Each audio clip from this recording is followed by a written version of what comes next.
Go. Action. Okay. What? All right. Okay. Should I tell them why we're doing what we're doing? Yeah, I think you should. All right. I'm just watching this video. I'm going to give you a warning right now up front. Okay. The topic that we're going to be discussing with you guys today, or not discussing with you, at you probably. We are, all four of us, very passionate about this for varying reasons. So I want to go ahead and give you a warning that we're not going to hold back. You don't have to be 100% in agreement with what we're saying, but it might do a lot of people a lot of good to really listen and you're going to put away your ego, put away your defenses. And if you love your children and children in general, and you have children in your life, whether they are yours or stepchildren or nieces, nephews, any small child under 5 foot. Or even not so small. Mine are not under 5 foot. Or more. I'm kidding. But if you have regular interaction with children and youth in your life, you need to listen to this message. And I'm just going to start it by saying this. I'm effing pissed off. There is one area that will always get under my skin and agitate me to no end. And that is when I see or witness or hear about a child that is obese, that is dealing with a range of problems due to poor nutrition and lifestyle habits. It's not okay. And I don't feel bad saying that. In my opinion, it's a form of child abuse. You know, I think in many cases, to not, jump down parents' throats from the get-go, in many cases, they don't know what they don't know, right? True. Which is understandable. However, if you follow any of us, you really don't have an excuse not to know. That's the point. Because I know that we share lots of information that is easily actionable, and you really have no excuse. Now, that's not to say that we're passing judgment on you at all, because that's not the intent at all. However, it is to make you aware that you have a responsibility as a parent, as we all do, to not only raise kids that are socially responsible, treat people nicely, still open doors for our elders, right? All the things that we teach our kids that are important. You don't make fun of other people. You don't cut someone off in traffic. All important, just as much as you teach your kids, why do you or don't you eat certain things, enjoy certain things, don't enjoy certain things, because of how it will affect you long term. That's our responsibility. Yeah, I agree 100%. So Lori, I know that you looked up, there was some pretty alarming statistics that you found. You want to share that? Yeah, I do. That right now, this came from the stateofobesity.org. So you can Google this too. This isn't something that we have a direct red hotline to. Anybody can Google anything they want about the state of obesity in our area, in our country. And right now it's showing that statistically significant increase from 2 to 4 year old children who were enrolled in this program that they had, where they were supplementing nutrition. I'm sorry, I read that wrong. They had a significant decrease in obesity among 2 to 4 year olds who were enrolled in this program, where they changed their nutrition from 15.9% obesity in 2010 to 14.5% in 2014. So it can happen if you do something different and not put your head in the sand and say, I can't do it, they don't like it, they won't eat it. That's the biggest thing that I hear from some of my clients that reach out to me, or hopefully their clients, or when I talk to parents when I was a teacher about nutrition, well, they just won't eat it.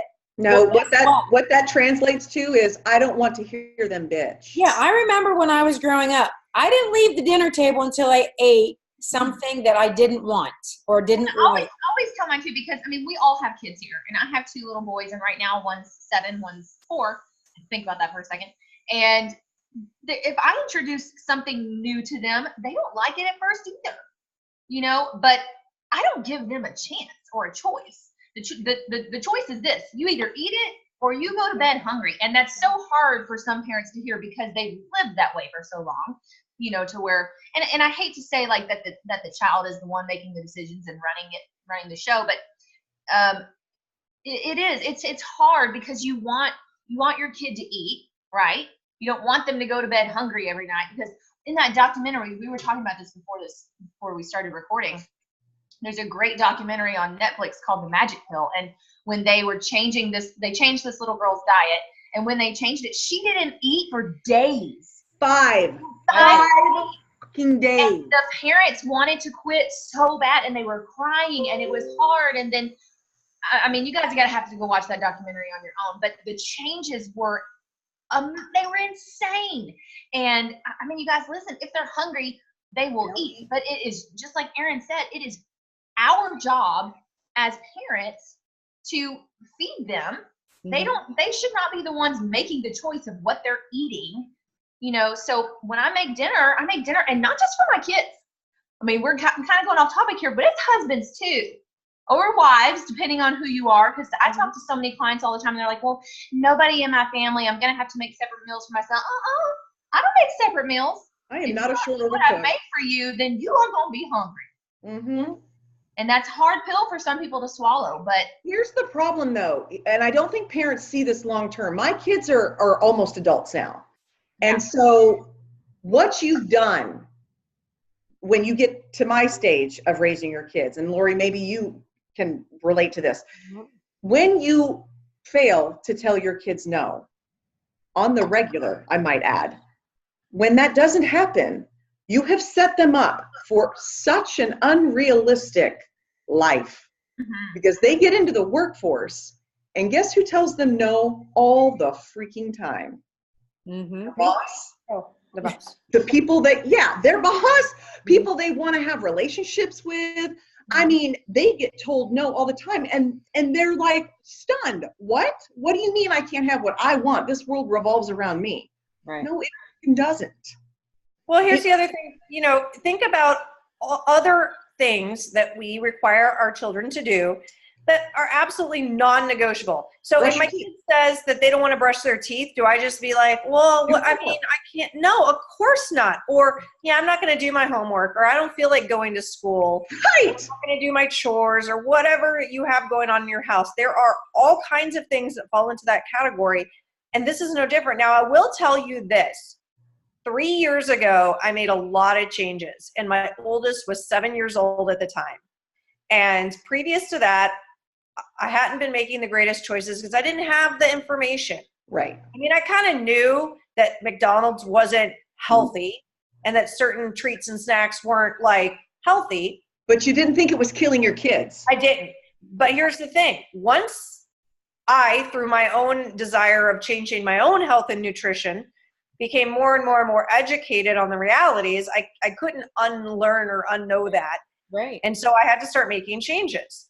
Now, what I've tried to do that's worked well with my girls is I still try to make them feel empowered by 2 main ways. Number 1, I will provide them with choices. They still get to choose, but I'm in control of what those choices are. So I may say to them, for your veggie tonight, would you like blank, blank, or blank?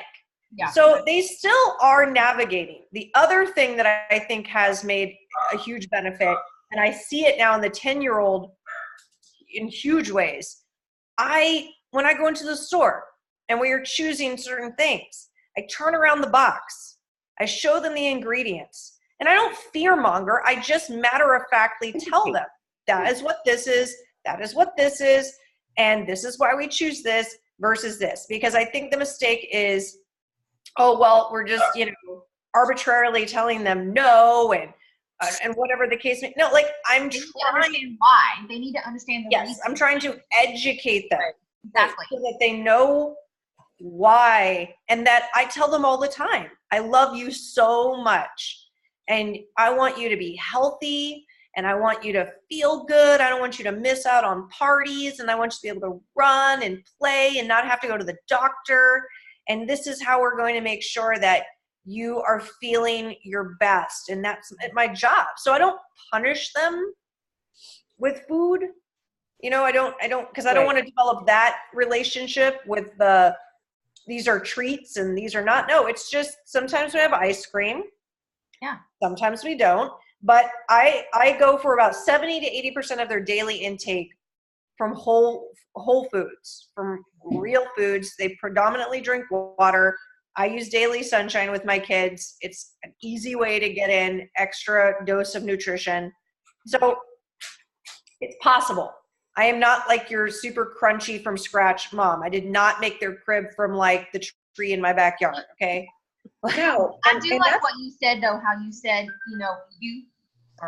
how you said you are the one that started and made changes for yourself, because it does start with parents. Right. And like so many times I see parents that are, they'll eat whatever they want. They're like, you have to eat, and I'm like, well, but you need to follow those actions too. You can't just tell somebody to do something and then you not do the same thing with us coaching. Like, we're not going to tell all these people what to eat and to work out and then us sit back and eat bonbons all day. Yeah, no, I don't do that. I was about to go to McDonald's after this, though. I thought she was talking about shoving it down our kid's throat, because I did do that in the beginning. Because I very much, like you mentioned, Kim, I was so worried about their health and my husband, and they didn't get it. And honestly, I didn't give a shit if they didn't get it, because I needed them. And that's okay. Yeah, I was like, no, it's going to be this way or the highway, because honestly, I do like you guys a little more than you think I do. And so it's my responsibility. Should I have gone about it maybe a different tactic? Probably, because at the time there was a lot of pushback in my house. But now my daughter, who is almost 17, can go to the store and she knows how to read a label. She knows what that stuff means. Mine's 7, and even my 4-year-old, he tells me all the time, this has too much sugar in it. They're so capable. They are so capable. Absolutely. Well, they are reflections of what you do. They are reflections of what you feel they're capable of doing. I believe that my girls are capable of anything. I want them to know that. And that also means that they are more than capable of understanding and learning why we make certain choices, what the repercussions potentially could be, know the risks that it's no different than, I'm sure, boys or girls, you're going to have a sex talk. And you're going to talk to them about if and when you decide to have sex. Here's what I want you to know. I don't know why what we put in our bodies and how we think about our bodies should be any different for our children than any other area that we want the best for them in. When you think about it too, food is every single day. That topic might not happen every single day. So is sex. Right. I mean, well, for some of it. But food is every single day. We cannot live without eating. I didn't say with somebody. Oh, well, that's fine. Okay. PG here, Missy. Oh, sorry. Well, I don't know. What time is it there? Get funky. It's something that they have to do every single day. And if they're already set up on the wrong path, they're going to be continuing to make those bad choices all the time. Not just one meal, all meals. Well, because that's the thing I hear from a lot of people too, and I do get it to some degree, but I think it's a cop-out. I'm sorry, I'm going to call you on it, is that, well, eventually you're not going to always be watching them. You're not going to always, I get that. True. No shit. But it's up to us to set that foundation early. Right. Yes. And guess what? No, then you're definitely not going to. Spoiler alert, they won't choose the right thing every time. No. So But neither am I. I'm not going Right. to choose the right thing every time. And so That doesn't mean you don't try to Right. No, guide. I agree with you. Absolutely. My son comes home, he works at a fast food restaurant, which I absolutely hate, but whatever. He works there, and he came home like a week ago and he was like, I cannot drink the soda anymore. And I looked at him and I was like, as if he had been snorting crack is the look I gave him. And I was like, What on God's green earth made you think that that was, I never let you, I never want you drinking that stuff. He was like, no, I know. And my stomach hurts every time. I'm like, you're dying inside. What are you doing? Well, here's a truth bomb that nobody is going to want to hear. Not nobody. Somebody might want to hear this, but it might sound extreme. So sorry. Chemicals and the sugars and the crap that are in these foods, you guys, are not that big of a leap from giving your kids drugs. Oh, it's not at all. And I think everybody would agree where they stand on having their kids do drugs. Mm-hmm. Number one. Number two, would you be the one to give them the drug? So I was in a mommy group and the question was asked, what age do you guys think it's okay to start introducing soda? Well, Never. My thought went to, how about never? Because even if they're going to end up having it, it doesn't mean it has to be done by me. Right. Same way, like if what age do you think I should give my kid a beer or marijuana or cocaine? Well, hopefully never. And it's not going to be by me, right? Now, same thing, I think when we have conversations about drugs and sex and all of these types of things, do we want to educate them on it? Yes. Yes. I don't think it's this arbitrary, don't you ever, they need to take care of themselves and understand the scope of consequences that are potentially there. But point is, when you start your kids off on this shit food with these chemicals and addictive things, you are putting them on the path to be addicted to those substances for the remainder of their life. And it's not like you can't find there are probably 2 decent soda options that are out there right now. Yeah. But even those decent options shouldn't be consumed on a frequent or a moderate basis, whatever that looks like to you. What I was trying to explain to my son is, and I don't know that he could really wrap his brain around it, which is why we'll have this conversation probably 18 more times. But the fact that our kids today have access and the consumption of these things from literally the time that they were infants. Y'all, I have family members that gave their soda in the fucking sippy cups. Yep, me too. I'm not even kidding. Our kids are getting these things. We did not drink this shit as young as our kids are. No, and it was a special kind of when you went out to eat. Yeah. Like that was very rare. And that was the fountain, and you could do the suicide drink. Yes. Soda fountain, you get everything. I never did that. Yeah. That's awful. No, I turned out okay. Yeah. No, but literally, and that's one of the reasons why they say, and this is not an over-dramatization, it is factual. The kids today will not outlive their parents. That's right. Guys, listen to that. Take that in. Parents who are my age, in their 40s or younger, your kids will not outlive you.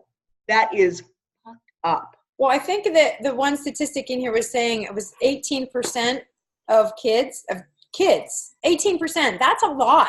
That's a lot. I don't want it to get any higher than that. I was kind of shocked that it was that number, but I don't want it to be any higher than that. I want it to be like 2 or 1 or none. Well, I know that the numbers on the rise in childhood obesity continue to climb, even though our access to information is more than ever, it still keeps going. So this is what I do want to shift gears before we wind it down to, what can you do? Because here's the deal. I know when I started making this transition for myself originally, and I started realizing the things that I'd been doing, my initial feeling was shame and I'm a horrible mom, which, let's just be honest, as soon as you pop that sucker out, you are given the biggest dose of inherent mom guilt on the planet that already exists. And it won't be the first thing you screw up when you're kids. Well, I spent a little bit of time in that place. And then, and this is the place I recommend you move towards: compassion, grace, and forgiveness. Yes. it doesn't mean if you're listening to some of these things and you're saying to yourself, I feel like crap because I haven't done right by my kids in this area. Continuing where you're at is where that's the problem. So it's not a question of if you love your children. We do things all the time and we ignore certain things out of lack of support, knowledge, or understanding. And all of us are going to screw our kids up. I just want it to be in my own unique way, not what my parents did. But the first thing I would recommend, if you don't know where to start, the first thing, which is, in my opinion, the easiest place, is yourself. Yes. Yeah. The fact of the matter is, our kids absorb and reflect what we do, not what we say. What I didn't even realize when I started doing at-home workouts versus all of my working out, all of it was so much, occurring at the gym normally, right? I didn't connect these dots until about a year into the process. I noticed the first time that I realized that this had an amazing impact on them was Katie, I think was like 4, and she comes down the stairs and she had constructed her own really interesting workout outfit. And she comes down and she's like, can I work out with you? And it lasted let's be honest, 2 minutes. So then but she still did it. It made me cry because I hadn't connected that dot, that bringing the exercise, the nutrition, the lifestyle choices that I was starting to make because I wanted to take better care of myself was impacting them because it was in their home and not outside of the home. It was in their visual peripheral. And they had asked me, why are you work out? Why do you do this? I had to be very careful about my response because I know that we all think it's funny as women to make fun of parts of our body or to talk about our big ass or this or that. But our children, especially our young women, absorb all of that. I was very intentional about my response. I said, I love myself and I want to take care of myself. And you're a big reason for that because I want to be on this earth as long as possible to be your mommy. And I want to be a healthy mommy that can play with you and see your babies and all of those things. Because coming from somebody who had an eating disorder through most of my teenage years, that was always been my biggest fear for them, is that they would end up in a similar place. So you start with yourself and it will automatically overflow. You don't have to go from 0 to 60 overnight. And you need to not focus on, especially us as women, like you were saying, don't focus on the fact that I need to lose weight. It's not about the weight because they will start to emulate that. Oh yeah. All and about body image too, not just weight. Body image. It's about health. Like you said, I want to be here for the long haul. I want to be able to run with your kids. Right. I want to be able to go to the park. I want to be able to go hiking with you guys. It's about the health. You got to focus on the health aspect of it. Yeah. Yep. The hard part is just be prepared for this part and be okay with it. You are going to be, in certain circumstances, environments, you're going to be the abnormality. So what I mean by that, for example, when my kids were doing soccer and the parent that would supply whatever the snack, I had to pick through it and I don't want to be rude. And I didn't give them the Gatorade, or the parent that comes before the soccer game with a box of donuts. Now, do my kids eat donuts? And yeah, sometimes they do. But for example, in that moment, I let them pick out a donut, or one time it was a cupcake. And I said, put this to the side because I said, you're about to play a soccer game and your body's going to be asked of a lot. And if you eat that, it's going to make you really tired and it might make you slow and you might not feel good and your tummy might ache. And I don't want that. So let's eat that later today when you're done asking these things of your body. And just know that people are going to look at you. And I know that already. I know that I get the sideways glance. I really don't give two shits. But think of what an amazing tool to teach your kids to be comfortable standing out. Absolutely. Yes. How many kids in elementary school, in middle school, fucking high school can't function because they just don't want to stand out? It's true. I didn't think about that. You're right. I mean, it's, you need to be like that confidence that they've got to be okay with being different. Period. And truly, I think that shouldn't make you different because you choose to want to be a healthier person. It does. Well, who cares if it does? It's not the majority. It's not. And I'm not going to lie to you and say that never in my journey since I really got serious about this about 3 years ago have I ever felt bad or alienated or shunned. I absolutely have. Mm-hmm. I've just had to learn not to care. Right. Yeah. And that their opinions of me don't impact my or my children's health. And those are the only things that matter to me. You know, I had somebody purposely not invite me to a baby shower recently. You know why? Because I eat healthy. Yep. Oh my God. I've had that happen several times. Not that. But I didn't know. I mean, I haven't dropped, my invitations of places have dropped off dramatically, and I just don't care. Yeah. Well, last time I checked, I'm still pretty effing fun. I'm a lot of fun. Yeah, I'm the funnest. I'm the funnest. I'm the most fun. But that's okay. Those aren't my people. Right. If you don't want to spend time with me because I'm making certain choices that are for myself and my family, the reality is I probably won't even be talking to you in 5 years from now anyway. So why would I let your influence on my children create potential health conditions that I will be dealing with 5 years from now? Oh my, that makes me so mad. I can't even. No, it doesn't make me mad at all because they just save me the time of having to. I just can't believe somebody would actually say that. Well, how did you find that out? This is the reason why I'm not inviting you. Because it was told to somebody else. Exactly. It was told to someone else who then told me. Yeah. Well, no, I've had it done right in front of my face. I've sat down at a group event at a restaurant. Before we've ever ordered, somebody looked at me sideways and said, "Oh, I'm not going to sit here because I want to be able to order whatever I want." And I'm like, well, last time I checked, you can order whatever you want. Here's the funny thing. They got up and moved tables, which is fine because my table was the best. And then as soon as the waiter came over, I ordered a sampler of beers and an avocado egg roll. So you assumed wrong, hooker. Paige, I've had family members who've done that too. I was about to say that. Yeah. Same thing. But anyway.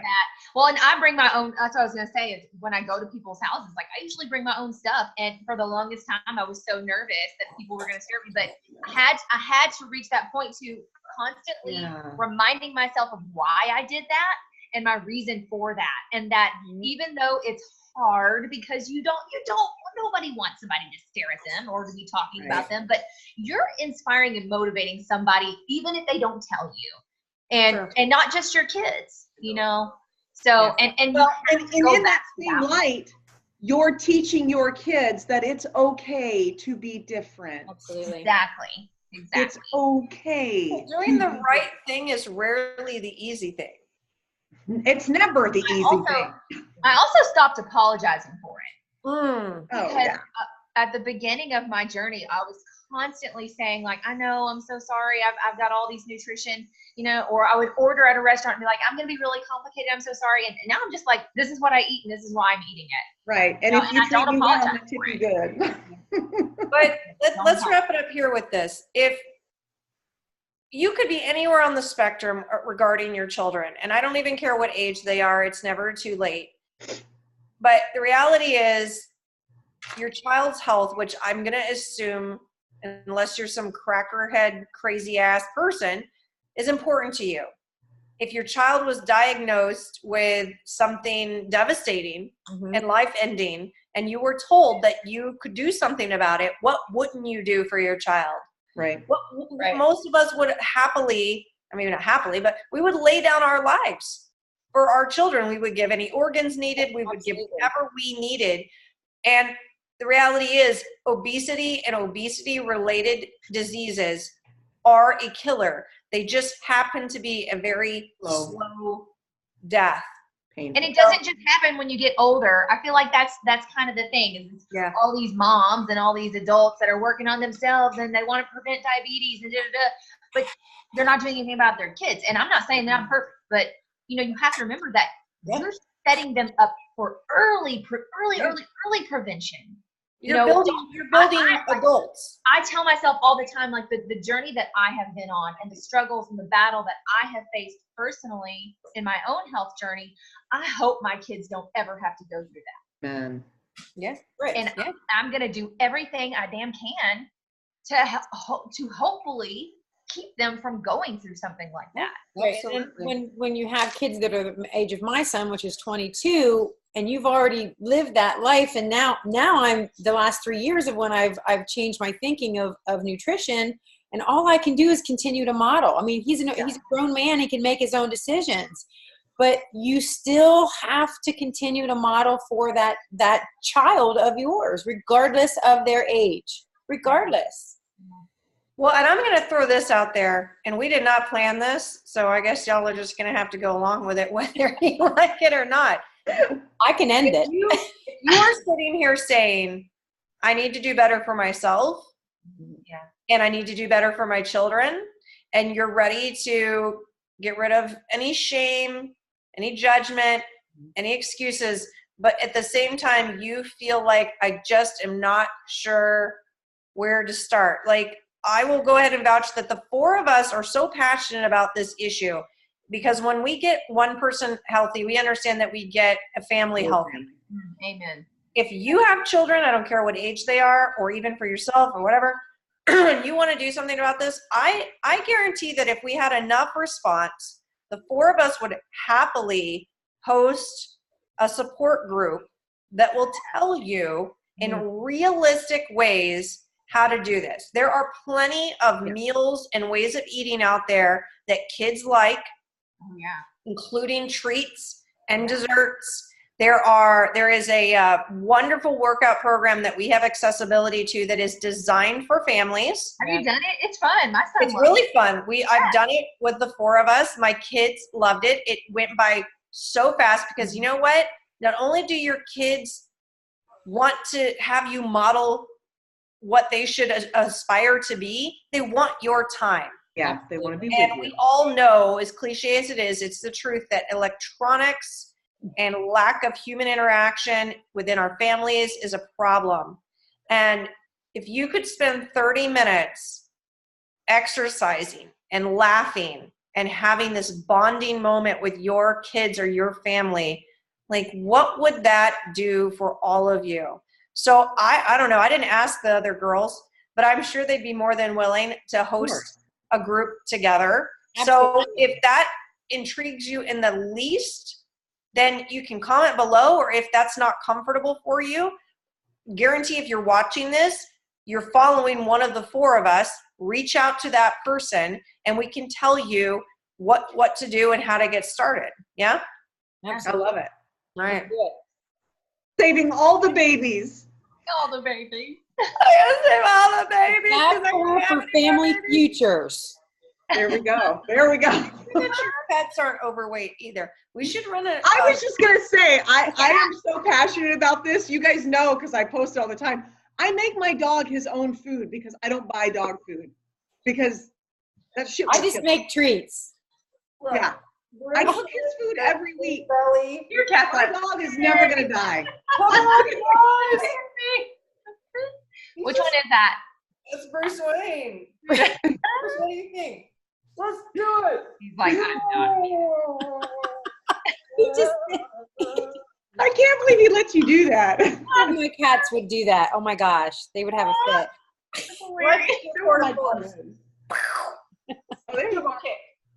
Go. You're crazy. Okay. Anyway, Yes. so you know what to do. Take action. Let go of whatever you've been doing. Move on to the next chapter. It can Make be done. Make some crabs happen. That's another video. We just want to help, guys. We just want to help. Please allow us to. But whatever you do, start today. Don't put it off. Just take action. Your kids and you are worth it. Think about your future. Think about the next generation. What kind of impact can you have, not just on your children, but ultimately their grandchildren, and so on and so on. And you don't have to do it alone. Absolutely not. Never. Be alone. Never alone. All right. Happy Friday. Yeah. Happy Friday. Bye, guys. See you later. Bye.